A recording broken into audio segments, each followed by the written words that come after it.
हरे कृष्णा, राधे राधे। आज की वीडियो में हम जानेंगे कि अक्षय तृतीया वाले दिन हम अपने ठाकुर जी की सेवा कैसे करें, क्योंकि अक्षय तृतीया के दिन लड्डू गोपाल की चंदन सेवा की जाती है। हम चंदन कैसे लगाएंगे और कब लगाएंगे, किस प्रकार हमें लड्डू गोपाल की सेवा करनी है, तो चलिए वीडियो हम शुरू करते हैं। सुबह का समय है, तो देखिए अक्षय तृतीया वाले दिन हम जल्दी उठेंगे, घर की साफ़ सफाई करेंगे और उसके बाद हम अपने ठाकुर जी को जगा लेंगे। जैसे आप प्रतिदिन जगाते हैं ताली अथवा घंटी बजाकर, उसी प्रकार से हमें जगा लेना है। और उसके बाद में हम अपने ठाकुर जी को, अगर आप दूध का भोग लगाते हैं तो दूध पिला सकते हैं, अथवा आप चाहें तो लड्डू गोपाल को जल पिला सकते हैं। और यहाँ पर आप चाहें तो एक दिन पहले डेकोरेशन कर सकते हैं इस तरह से ताज़े फूलों से, या फिर आप चाहें तो जो आपने घर में प्लांट लगा रखे हैं वहाँ पर बिठाकर ठाकुर जी को ये सेवा दे सकते हैं। तो मैंने थोड़ी सी डेकोरेशन कर ली थी, ये मनी प्लांट के छोटे छोटे प्लांट्स थे, तो मैंने ठाकुर जी के आसपास रख दिए थे। इससे आसपास का जो वातावरण है ठाकुर जी का वो हरा भरा हो जाता है और ये ठंडकता भी प्रदान करता है। तो मैं यहाँ पर ठाकुर जी को अपने घंटी बजाकर अपने प्यारे से तीनों लालाओं को यहाँ पर जगा लूँगी।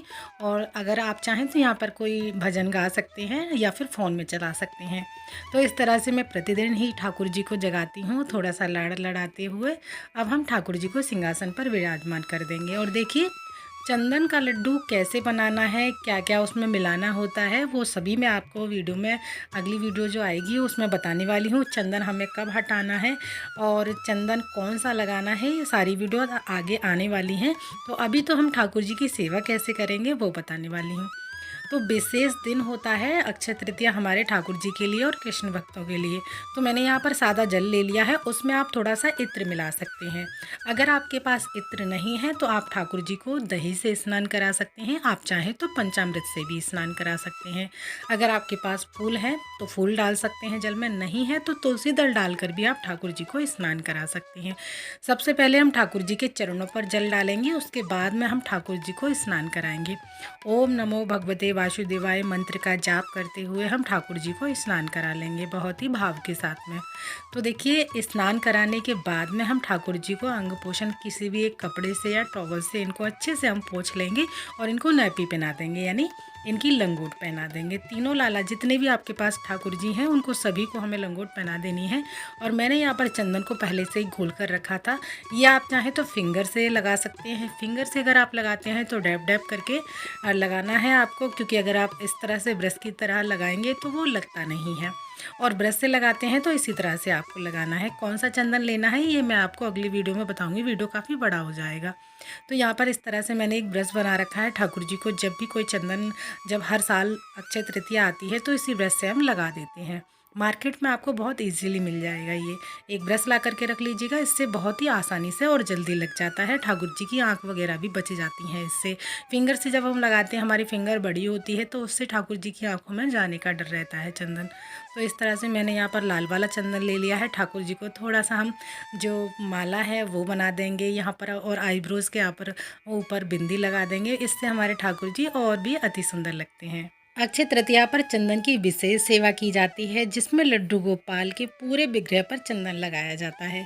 भोग में कान्हा जी को आप गर्मियों के फल जैसे आम, तरबूज, खरबूज, साथ में ही माखन मिश्री का भी भोग लगा सकते हैं। और आप देखिए रूह अफ़ज़ा बनाकर उसका ठाकुर जी को भोग लगा सकते हैं। मैंगो शेक, बनाना शेक, सत्तू। वैसे तो आज के दिन सत्तू का भोग लगाया जाता है, लेकिन आपके पास जो भी चीज़ें अवेलेबल हैं आप उनका भोग लगा सकते हैं। लेकिन ठंडी तासीर की चीज़ों का ही भोग लगाया जाता है। लस्सी है, दूध की लस्सी, आप मतलब मट्ठे की लस्सी बना करके भी, और जो नींबू पानी है खट्टा मीठा, उसका भी आप ठाकुर जी को भोग लगा सकते हैं। और अक्षय तृतीया 19 अप्रैल की है, दिन रविवार पड़ने वाला है उस दिन। चंदन किस कलर का लें, तो देखिए आप चंदन येलो कलर का ले सकते हैं, ऑरेंज वाला ले सकते हैं, वाइट वाला ले सकते हैं। तो आपको जो भी आपके पास है, या फिर आप मार्केट से लेना चाहें तो आप अपनी पसंद से अनुसार ले सकते हैं। हमें सिर्फ लिक्विड चंदन नहीं लेना है। मार्केट में लिक्विड चंदन भी आता है, वो ठाकुर जी को नुकसान करता है। आप पाउडर फॉर्म में ही चंदन को लेकर आएँ और आपको उसे गुलाब जल में ही घोलना है। गुलाब जल में घोल कर ही आप ठाकुर जी के लगाएंगे तो उससे और भी ज़्यादा ठंडकता प्रदान होगी। अक्षय तृतीया पर वृंदावन में बांके बिहारी मंदिर में साल में एक बार ही ठाकुर जी के चरण दिव्य दर्शन होते हैं। इस दिन विशेष चंदन यात्रा शुरू होती है, जिसमें सुबह राजभोग ठाकुर जी को लगाया जाता है, यानी बांके बिहारी जी को, और दोपहर को चंदन का सुनहरा लेप लगाया जाता है, और दोपहर को शाम को पूरे विग्रह पर शीतल चंदन का भी लेप लगा रहता है। साल में एक बार ही ठाकुर जी के चरण दर्शन होते हैं। साल में केवल इसी दिन भक्त सुबह से शाम तक अपने बांके बिहारी जी के चरण दर्शन कर सकते हैं।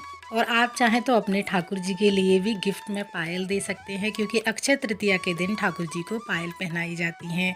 और अगर आप पूरे विग्रह पर चंदन नहीं लगाना चाहते हैं तो ठाकुर जी के चरणों पर चंदन लगाकर चंदन सेवा जरूर कीजिएगा। मैंने यहाँ पर ठाकुर जी के ठंडे तासीर के कुछ शरबत बनाए हैं, जो कि गन्ने का और पुदीने का रस बनाया है और रूअफ़ज़ा बनाया है। और यहाँ पर मटके का ठंडा ठंडा पानी मैंने ठाकुर जी के लिए ले लिया है, और जो भी फ्रूट्स मेरे पास अवेलेबल थे, क्योंकि ये हमारे पास डेमो वीडियो है आप सभी लोगों के लिए, तो खीरे हैं और बनाना है मेरे पास, यही मैंने काट कर रख लिए हैं। और देखिए मैंने सत्तू बनाया है, यहाँ पर दूध की लस्सी बनाई है, छाछ की लस्सी बनाई है, नींबू पानी बनाया है। तो जो भी आप ठाकुर जी को शरबत का भोग लगाना चाहें वो आप लगा सकते हैं। देखिए अक्षय तृतीया के दिन अपने ठाकुर जी को आप सत्तू का भोग जरूर से लगाइएगा, और साथ में ही विष्णु भगवान, माता लक्ष्मी की पूजा जरूर से कीजिएगा। क्या क्या खरीदारी करनी चाहिए, यानी हमें क्या करना चाहिए अक्षय तृतीया के दिन और क्या नहीं करना चाहिए। देखिए खरीदारी में सोना, चांदी या कोई नई संपत्ति खरीद सकते हैं। अगर सोना नहीं खरीद पा रहे हैं तो आप नमक भी खरीद सकते हैं या किसी को दान भी कर सकते हैं। और देखिए दान में जल, अन्य वस्तु या गर्मियों की वस्तुएं जैसे पंखा है, घड़ा है, चप्पल है, छाता है, ज़रूरतमंदों को ये भी चीज़ें आप दान कर सकते हैं। घर की साफ़ सफाई ज़रूर से रखें उस दिन। मुख्य गेट पर आप दीपक जलाएं, दहलीज पूजन भी कर सकते हैं। और कोई भी शुभ कार्य जैसे विवाह, नया व्यवसाय, नया घर, प्लॉट लेने के लिए अगर आप सोच रहे हैं तो इससे शुभ दिन कोई हो ही नहीं सकता। आप उस दिन बगैर मुहूर्त के भी ये कार्य कर सकते हैं। और अक्षय तृतीया के दिन पूर्वजों के लिए आप तर्पण भी उस दिन करना शुभ माना जाता है। और साथ ही अक्षय तृतीया के दिन आप प्याऊ लगवा सकते हैं, और मिट्टी के घड़े का उसमें जल भर करके दान भी कर सकते हैं। और क्या हमें ये 5 गलतियां हैं वो बिल्कुल भी नहीं करनी है। किसी से उधार ना तो हमें लेना है और ना ही हमें देना है। किसी का अपमान ना करें, तामसिक भोजन बिल्कुल भी नहीं करना है। और देखिए आपके पास ठाकुर जी के लिए फूल समर्पित करने के लिए फूल है तो फूल ज़रूर से समर्पित करें। भोग में तुलसी दल ज़रूर से रखें। और जो ठाकुर जी के हमने चंदन लगाया है, इसको कब हटाना है, कैसे हटाना है, इसका एक अलग से वीडियो बना दूंगी। वीडियो आप लोगों को पसंद आया है, अच्छा लगा है तो प्लीज़ वीडियो को लाइक ज़रूर कीजिएगा। साथ ही हमारे चैनल को सब्सक्राइब ज़रूर कीजिएगा। फिर मिलते हैं अगली वीडियो में, तब तक के लिए आप सभी को राधे राधे।